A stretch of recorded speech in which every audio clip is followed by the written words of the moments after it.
this coach who lives it, and he's told me within half an hour in the water about what he recommends and how it works for him.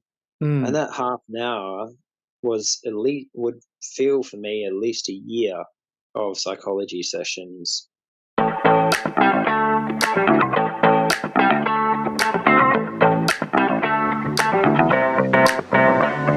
Welcome to Share.care, an all-inclusive community sharing experience, strength, and hope to create strong, healthy, and inspiring relationships. Share.care communities work toward every individual feeling safe, valued, and heard, free from the threat of danger, pain, or harm. Each episode, founder Damian Andrews explores the principles underpinning Share.care and invites expert special guests to share their knowledge so you can easily reap the benefits so many others experience. You hold the choice to create your future. Let it be with strong, healthy, and inspiring relationships. Hello and welcome to the Share.care podcast. Our belief is that global peace starts at home. Feeling safe, valued, and heard gives you a foundation to confidently step out and make the world a happier and safer place for everyone. Because in today's world, it's in your own interest to help others.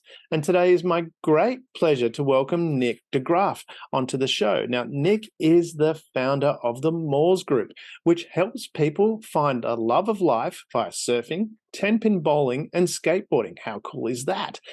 But Maws came about from Nick's journey and recovery from anxiety, hypomania, mania, psychosis, bipolar disorder, and depression. Now, the Maws Group does provide a safe and friendly atmosphere where you can meet others and build friendships. Now, great work, Nick. Pleasure to have you on the show. Yeah, thank you so much. Yeah, and it's awesome that because you've gone through a pretty tough journey by the sounds of it. So do you want to? Can we jump in the Wayback Machine? Now you might remember this as a silver DeLorean that Doc Brown invented, and in the Back to the Future movies, we could hit 88 miles an hour and travel through time. Do you want to jump in the driver's seat of that? Put your foot to the floor. I'll hold on tightly in the passenger side with my seatbelt on, of course. And we can Yeah, travel back in time to some challenges that you had where that started you on your journey to what you're doing now to help other people. yeah, no worries. So, would have been around 2018 slash 19 is when my mental health started to take a turn for the worst.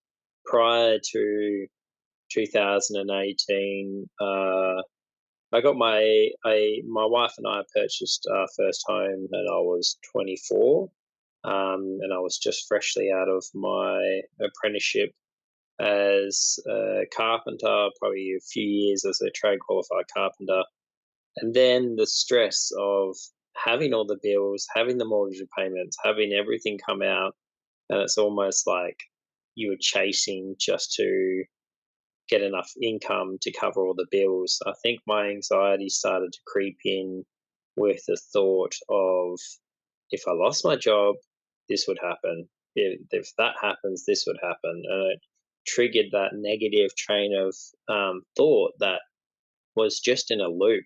And that loop started strengthening with every other worry. And that's when I started developing high anxiety. And I never knew what anxiety was prior to that. And it took a lot of strength and courage to take myself to a GP and explain my thoughts because I thought I could tackle it on my own.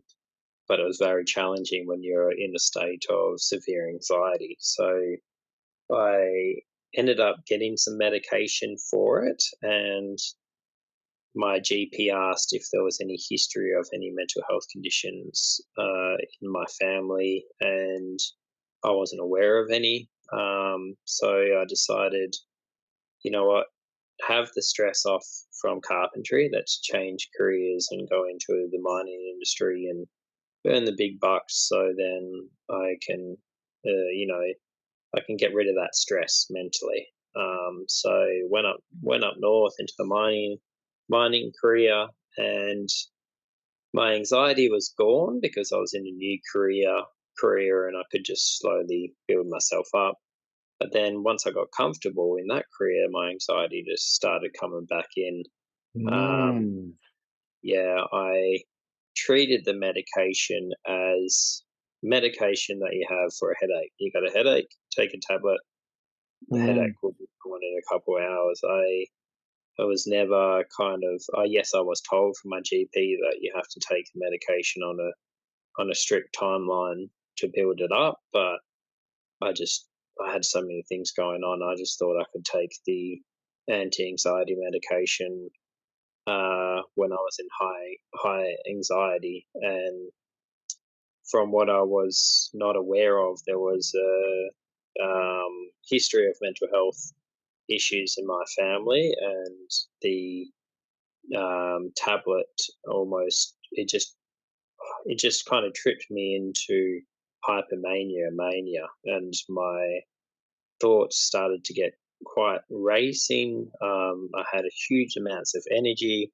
I couldn't, I couldn't, I couldn't actually deliver a proper sentence. It was just everything was so muddled, and that's when I came back home and was assessed by a mental health emergency response team that ended up doing an assessment at my house. And at that stage, I was pretty much mania and going into psychosis, and ended up in a psychiatric ward at Joondalup, and was there for about three weeks. So I was in a locked psychiatric ward for a week and a half, and then the voluntary for a week and a half, and then going back into society was a very challenging aspect after what the world that you knew that I knew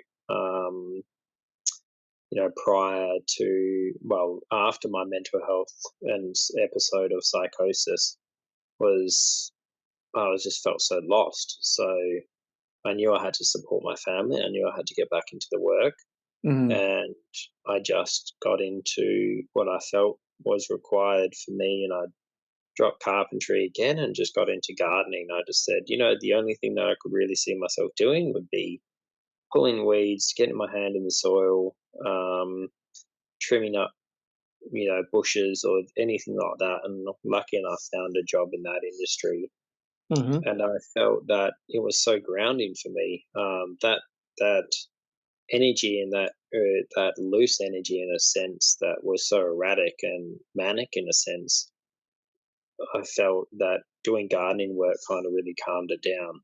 Mm. So once I built up enough confidence through that, um, I had another short episode of mania, hypomania. So for me, under the understanding of hypomania, mania, hypomania for me, I kind of have a sense into my mental state and where I'm Mhm. going, and I can know my triggers, and I can know, okay, I'm starting to climb, need to bring it back.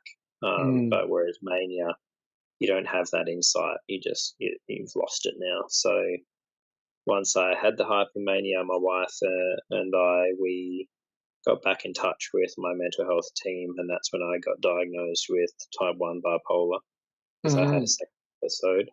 Um, and then, yeah, pretty much the depression from that to sit with was very challenging. And my friend was going through quite a deep depression at the time as well. Mhm. And we caught up and we said to each other, you know what? Let's just get back into something we've always enjoyed doing, which was bodyboarding.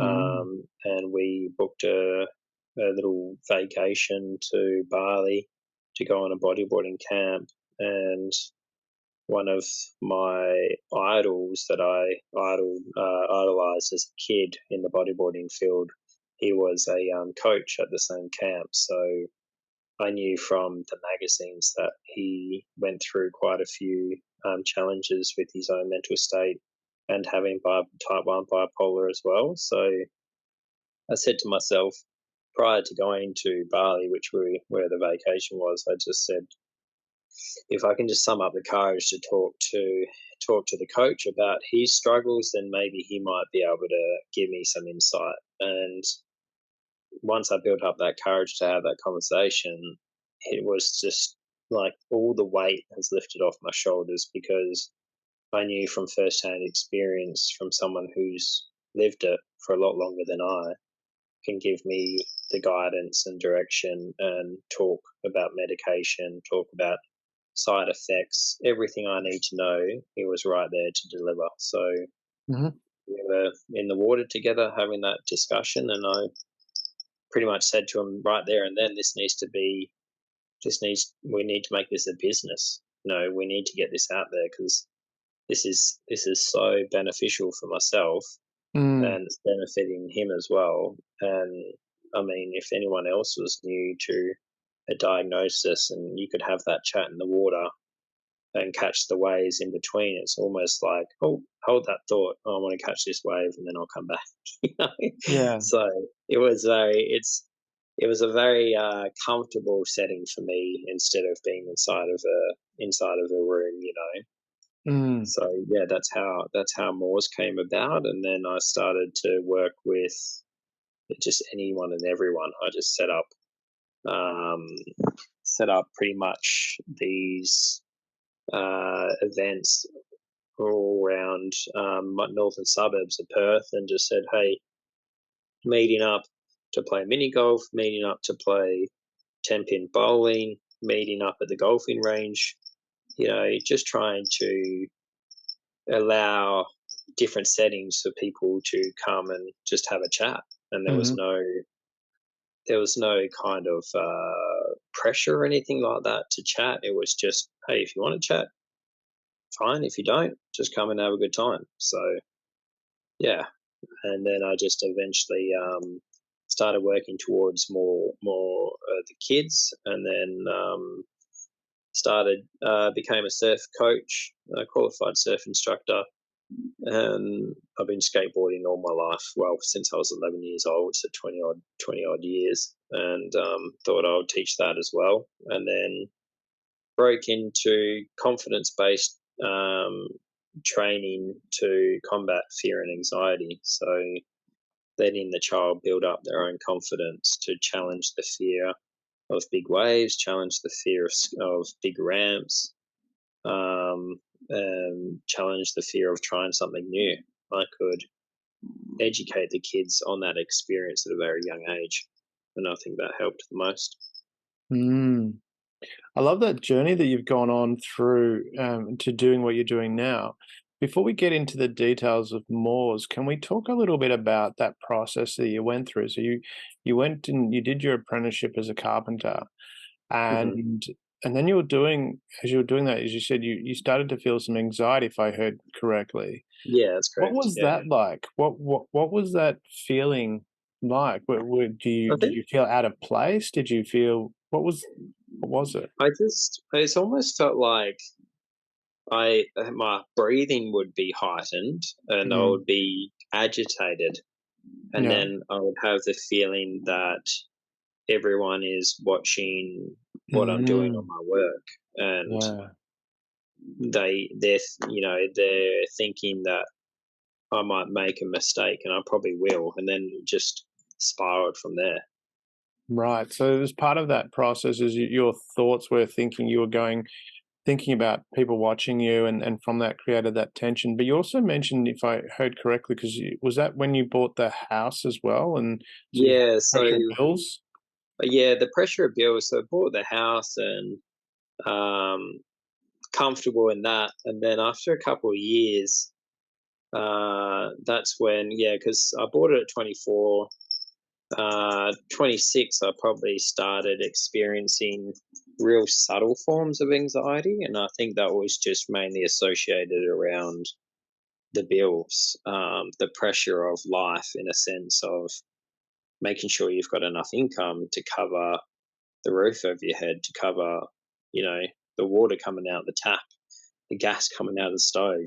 So I just felt, even though my wife was working as well, but it was just I just had that pressure on me for some reason. So can we I could, explore that from that perspective? I'm yeah, interested because this is really helpful for people listening that are going through that.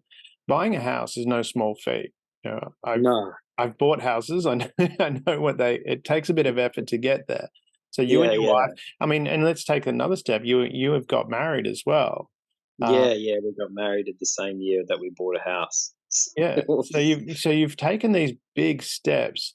What was the difference, do you think, between those times when you were taking that, you bought the house, you got married in the same year, as you said, at the same time, Yeah, and then 2 years later, you started to worry about it. So you've done the hard work by the sounds of it. I mean, yeah, I'm guessing that you would have had to save some money for a deposit for a house. You would have had to go look for yeah, a yeah. house.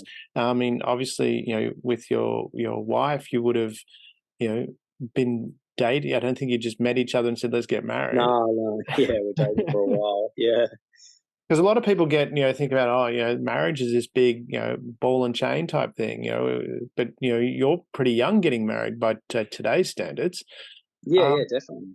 so what was that like? What did that feel like for you when you were looking at that, going, "Hey, I'm getting, I'm going to get married. I'm going to buy a house." Those are Oh, two really, I was super excited. I've always thought for myself, I'm a lot older soul than my age in a sense. yeah. Like I had such a. I think at 19, I was looking for a wife. Oh wow. Like, yeah, I just wanted to settle down. I wanted to get the house. I wanted to build a family and make a home. Mm. So I wasn't looking at doing huge partying or sleeping around and all that kind of stuff. I just wanted to find the right Mm. person for me and then just settle down early so we've got good times to have whilst having a base in a sense. Oh wow. Yeah, so that's I guess where my viewpoint on all of that come from. Yeah, so you had this expectation when you were looking at it. This is what I want to get to, that psychology behind that. So Yeah, from a young age, you were looking forward to getting married. You were looking, and I guess part of that is having that house as well to yeah, have that base. definitely. 'Cause is that right? The house was the base. Yeah, yeah. So I wanted, yeah, the house is the base. Somewhere, someone there to come home to and then just expand on that. So Hmm. whether or not we wanted to go somewhere else, we could always rent the base out, you know. At Uh, least we've got something underneath we've got a home or we've got a roof over our head at all mm. times. Because I'm wondering as you're talking about that, and I'm thinking about the astronauts when they used to go out into space, back when they had the Apollo program. And one of the Mm, things they had was when they came back after going through that, a lot of them went through that. They went through depression and because what they found was they had this massive goal that they were trying to achieve, and they did achieve. And then when they came back, it was what happens next. There was oh yeah, how do you aspire beyond that? And I'm just wondering from yeah, your perspective, I mean, because you've said at an early stage, want to get married and you want to have a base, which is the house. So they're pretty big mm, at that age. I remember when I first bought my first home when I think I was 20ish, if I remember correctly. That was a long yeah, time ago. I'm older than I look. Um, but that wasn't an easy thing to do.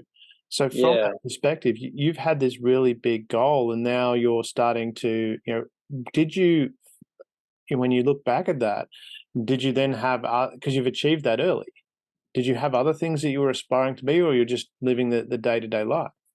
No, just living the day to day life. I think yeah, my goal was to get the base, but as far as reaching that goal and then what next, I never really thought down that road. I just thought, yeah, great, Mm, I've got the base now and I'm happy. It's just, what am I going to do financially to make sure that we can keep this base?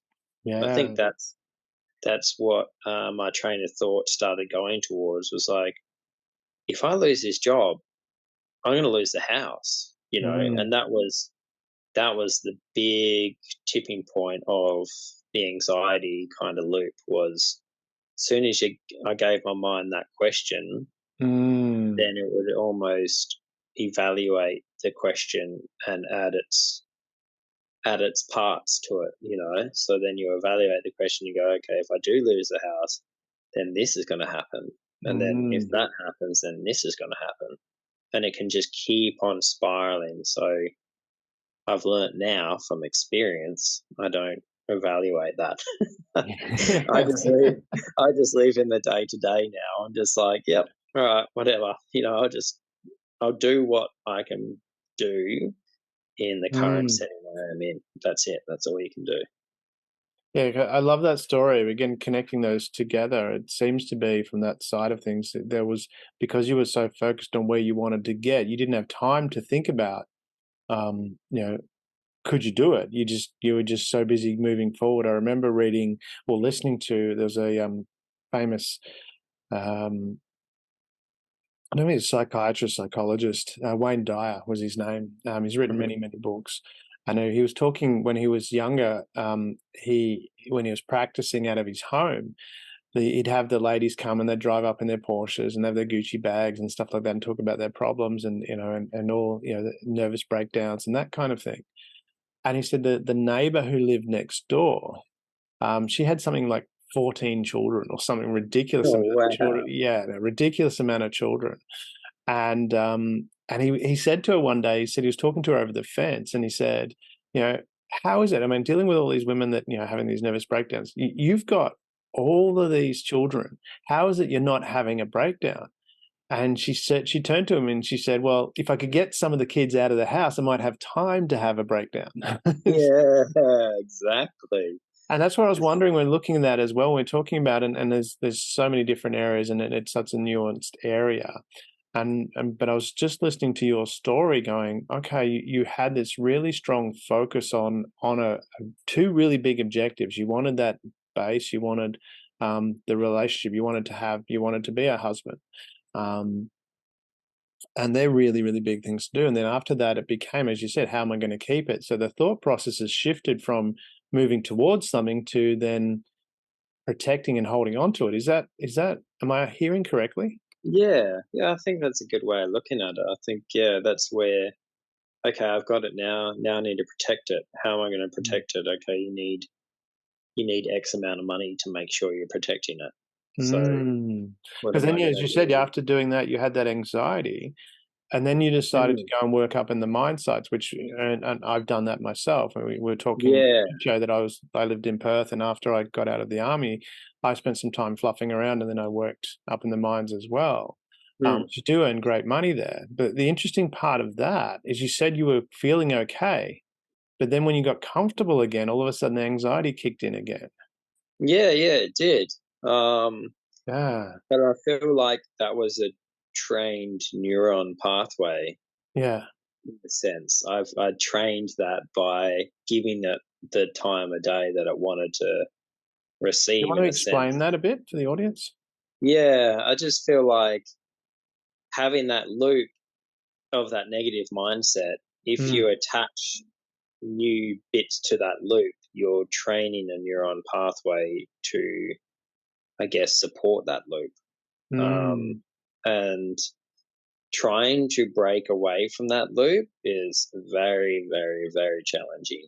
Like, mm, all those viewers out there that are in that loop, I know would be understanding and agreeing with that, yeah. because that has to be the biggest challenge I've faced. Was, out of all the mental health challenges, I think severe anxiety is so debilitating. I mean, Mm, I had to at some points was pick my leg up out of the bed to push it out of the bed to force myself to get up, because wow. I was in a state where I just wanted to hide underneath my covers and Mm, not face the day, because sleep is the only release you get from that train of thought. It can mm, attack you all day, every minute. So mm, um, I think knowing that it was a neuron pathway for myself, I just started to flip it.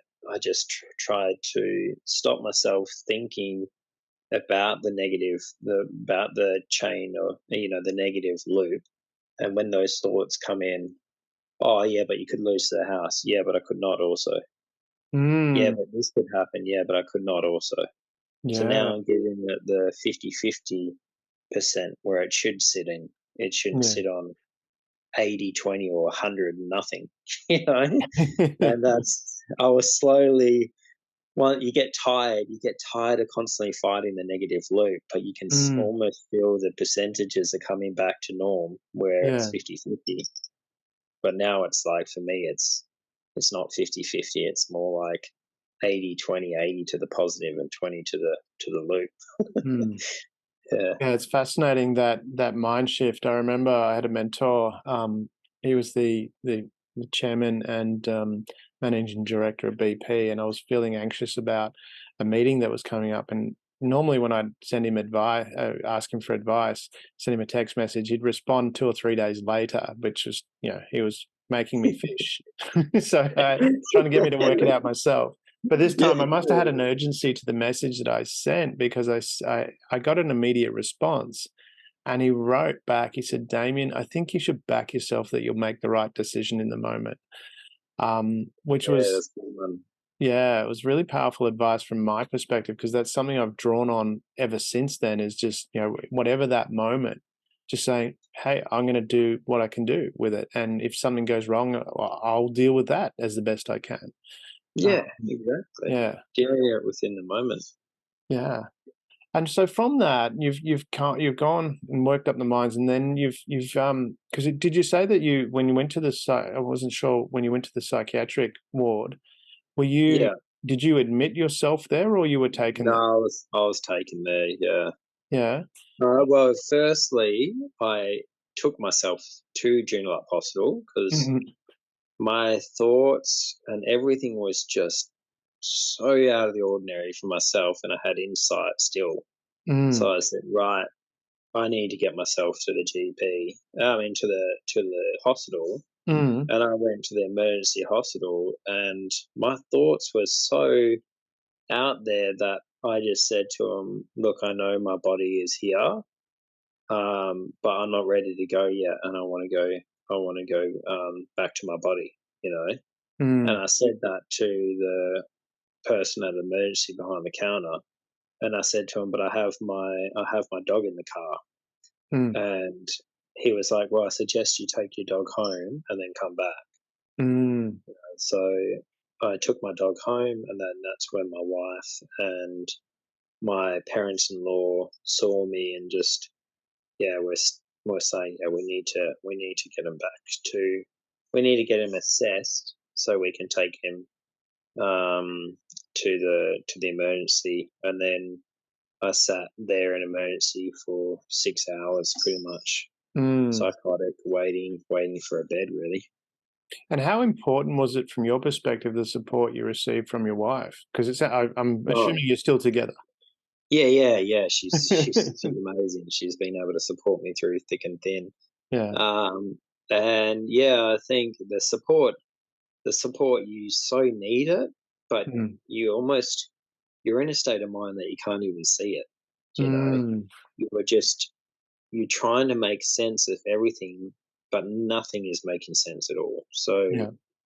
you just you're it's it's a real weird feeling. It's almost like you are not in control of your mind and body. Mm. You are just surviving now, you Yeah. know.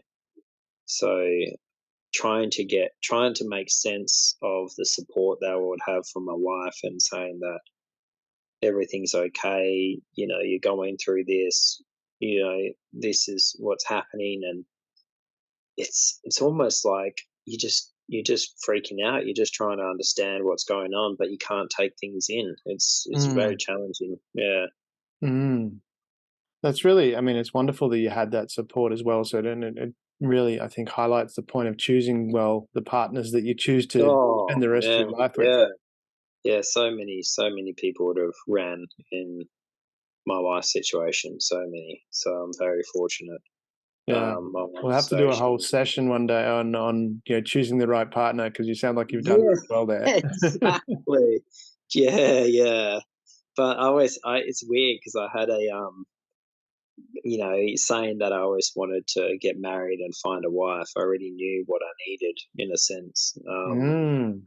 So I was searching for a really strong-headed woman that won't take no shit. Pardon my language, but yeah, It's your you podcast. need yeah, You yeah, can use whatever language you want.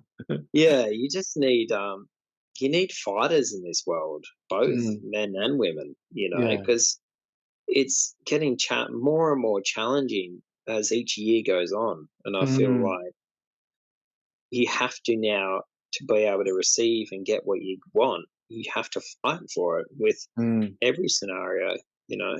Yeah. So, I think we yeah, forget how much that is important in life, and sometimes we have some good times and we forget that, yes, we still have to, have those right principles there to actually, as you say, fight for what it is that you want. sorry, I received a phone call then. I just declined it. What were you saying? I was just saying from that perspective, I think we often forget how important it is to have those values where you want to, we might have easy times for a little bit, but then sometimes we need to remember that sometimes they can get tough again, and we need to be able to stay focused and fight for the things that are important for us. Yeah, yeah, definitely. And I feel like throughout life, everyone's going to go through hardship in Mm, some way or another. And it's being able to fight through it, to be able to almost gain control of the hardship, to be able to move forward. Because mm, if you don't fight through it and you succumb to it and you go into the the I feel sorry for myself situation, or the woe is me, it mm, just it just goes, yep, I've got you now. I'm yeah. just going to keep on going now. Yeah, Mm. that's where I found, through my own experience, when I gave myself the woe is me attitude, it came on so much stronger.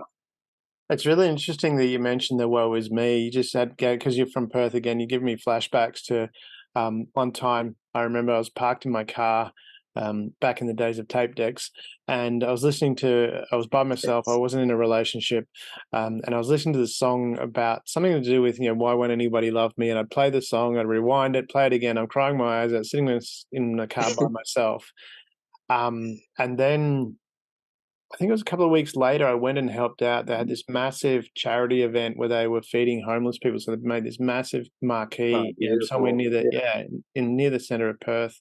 And I went and helped out there, and it just changed dramatically in that shift of helping other people, from focusing on myself to actually focusing on helping other people, how that made a difference. Is that yeah, where, from that perspective, you talked about going and doing that, bodyboarding um, program?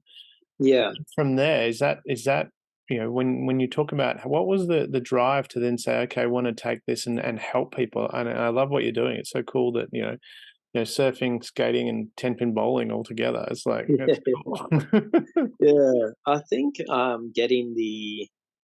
I mean, I was going through psychologists like who had a PhD just in bipolar, knew every little nook and cranny about bipolar, but has never lived it.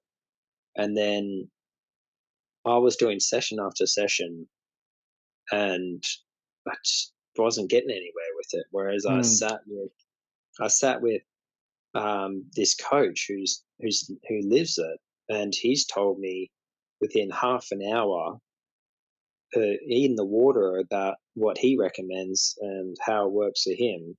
And mm, that half an hour would feel for me at least a year of psychology sessions with mm, someone who's specialized in the psychology of it, but not lived it.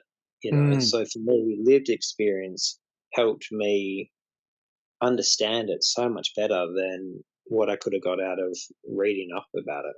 mm.